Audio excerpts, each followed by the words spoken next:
ഇവിടെ ഇപ്പോൾ വസന്തി പെൻഷൻ കുടിശ്ശികയുമായി ബന്ധപ്പെട്ട ഒരുപാട് കാരണങ്ങളും കാര്യങ്ങളും ഒക്കെ പറഞ്ഞു. പക്ഷേ ഇവിടെ വാസ്തവം 2022 മാർച്ച് 31 വരെ ഒരു മാസത്തെ പോലും പെൻഷൻ കുടിശ്ശിക ഇടത് സർക്കാർ വരുത്തിയിട്ടില്ല എന്നുള്ളതായിരുന്നു. അതിനെ തുടർന്ന് വന്ന സാഹചര്യം പെൻഷൻ കമ്പനിയുമായി ബന്ധപ്പെട്ടാണ്. അത് പ്രത്യേകം പറയേണ്ടത് തന്നെയാണെന്ന് ഞാൻ വിചാരിക്കുന്നു. അപ്പോൾ അത്തരം ഡീറ്റെയിൽസിലേക്ക് പോകുന്നില്ല. പക്ഷേ ഞാൻ ആ കണക്ക് മാത്രം വസന്തിനോട് പറയുന്നു.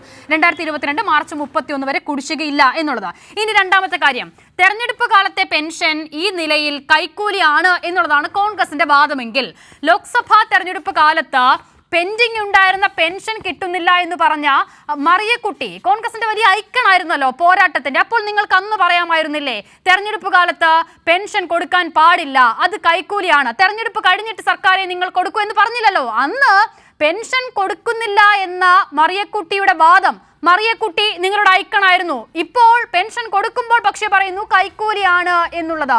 രണ്ട് വാദങ്ങൾ, രണ്ട് തരത്തിൽ, രണ്ട് സമയത്ത് ഇങ്ങനെ ആവശ്യം പോലെ ഉപയോഗിച്ചാൽ എങ്ങനെ ശരിയാവും വസന്ത? അല്ല, അസത പറഞ്ഞതിൽ തന്നെ അതിന്റെ ഉത്തരവുണ്ട്. ഒന്ന്, മറിയക്കുട്ടി എന്ന് പറയുന്നത് കോൺഗ്രസ്സുകാരിയല്ല.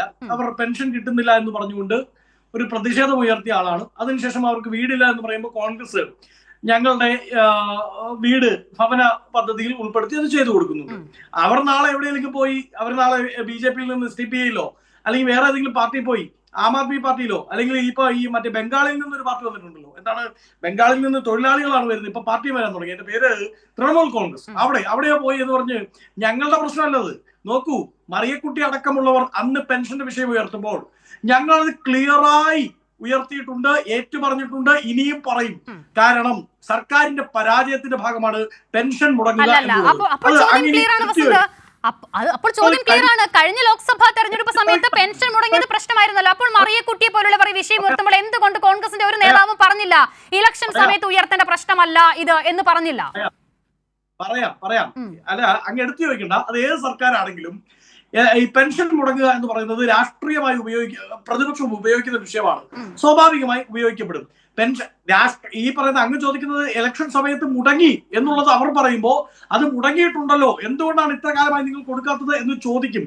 എന്റെ പ്രസക്തമായ ചോദ്യം ശ്രീ MJ നേരത്തെ പറഞ്ഞു. ചോദ്യം മനസ്സിലാക്കാം വസന്ത്. പെൻഷൻ സമയത്ത് ഈ പ്രശ്നം വരുന്നു, നിങ്ങൾ കൊടുക്കുന്നില്ലല്ലോ എന്ന് ചോദിക്കുന്നത് മനസ്സിലാക്കാം. അടുത്ത തെരഞ്ഞെടുപ്പ് വരുമ്പോൾ നോക്കൂ, അത് കൊടുക്കുന്നതാണ് പ്രശ്നം. അതെങ്ങനെയാണ് ശരിയാകുന്നത് എന്നുള്ളതാണ് എനിക്ക് മനസ്സിലാകാത്തത് വസന്ത്. ഒരു വിഷയത്തിൽ ഒരേ നിലപാടല്ലേ ഉണ്ടാകേണ്ടത്? കംപ്ലീറ്റ് ചെയ്യുമ്പോൾ അങ്ങേക്ക് അത് മനസ്സിലാവും. അങ്ങനെ കംപ്ലീറ്റ് ചെയ്യാൻ സമ്മതിച്ചാൽ മതി. അതായത് MJ നേരത്തെ മുഖ്യമന്ത്രി സഭയിൽ പറഞ്ഞല്ലോ എന്ന് പറയുന്നു.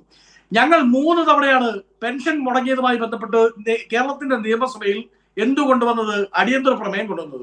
അതിന് ഉത്തരമായിട്ടാണ് നേരത്തെ ഈ ചർച്ചയിൽ ഇരിക്കുന്ന ഇടതു പ്രതിനിധി മുഖ്യമന്ത്രി അന്ന് പറഞ്ഞു കേട്ടോ എന്ന് പറയുന്ന രീതിയിൽ എടുത്തുപയോഗിച്ചത് ശ്രീ PC വിഷ്ണുനാഥ് കൊണ്ടുവന്ന രണ്ടാമത്തെ അടിയന്തര പ്രമേയത്തിലാണ്. 2 ശ്രീ വിഷ്ണുനാഥാണ് കൊണ്ടുവന്നത്. ശ്രീ PC വിഷ്ണുനാഥ് കൊണ്ടുവന്ന അടിയന്തര പ്രമേയത്തോട് ഉത്തരിച്ചുകൊണ്ടാണ് മുഖ്യമന്ത്രി അത് പറയുന്നത്. നോക്കൂ, ഞങ്ങൾ അടിയന്തര പ്രമേയം പെൻഷൻ മുടങ്ങിയപ്പോൾ കൊണ്ടുവന്നിട്ടുണ്ട്. ഞങ്ങൾ മറിയക്കുട്ടി അടക്കം പെൻഷൻ മുടങ്ങി എന്ന് പറഞ്ഞ് വിലപിച്ചവരുടെ കൂടെ നിന്നിട്ടുണ്ട്. അത് രാഷ്ട്രീയമായി ഞങ്ങൾ ഉയർത്തിയിട്ടുണ്ട്.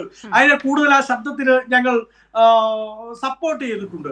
എന്റെ പ്രസക്തമായ ചോദ്യം ശ്രീ MJ, ഉമ്മൻചാണ്ടിയുടെ കാലത്ത് പെൻഷൻ മുടങ്ങിയെങ്കിൽ എത്ര അടിയന്തര പ്രമേയം അന്നത്തെ പ്രതിപക്ഷം കൊണ്ടുവന്നിട്ടുണ്ട്?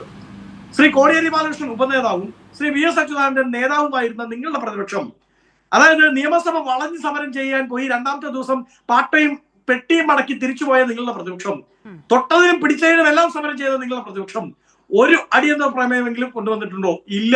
പെൻഷൻ മുടങ്ങി ഇത്രമാത്രം പ്രശ്നമുണ്ടായിരുന്നെങ്കിൽ എന്തുകൊണ്ടാണ് ഒരു അടിയന്തര പ്രമേയമെങ്കിലും കൊണ്ടുവരാൻ അന്നത്തെ സർക്കാരിന് സാധിക്കാത്തത്? ഞങ്ങൾ കൊണ്ടുവന്നേ 3 ഞങ്ങൾ കൊണ്ടുവന്നേ. നേരത്തെ പറഞ്ഞതുപോലെ മറിയക്കുട്ടി അടക്കമുള്ളവർ അത് ഉയർത്തുമ്പോൾ ഞങ്ങൾ അവരുടെ വോയിസ് ആയി മാറിയിട്ടുണ്ട്. എന്തുകൊണ്ടാ? പെൻഷൻ മുടങ്ങിയത് കൊണ്ടാ. അത് ഞങ്ങൾ ഇനിയും പറയും. അപ്പൊ ഉമ്മൻചാണ്ടിയുടെ കാലത്ത് ഒന്നെങ്കിൽ നിങ്ങൾ അക്സെപ്റ്റ്, ഉമ്മൻചാണ്ടിയുടെ കാലത്ത്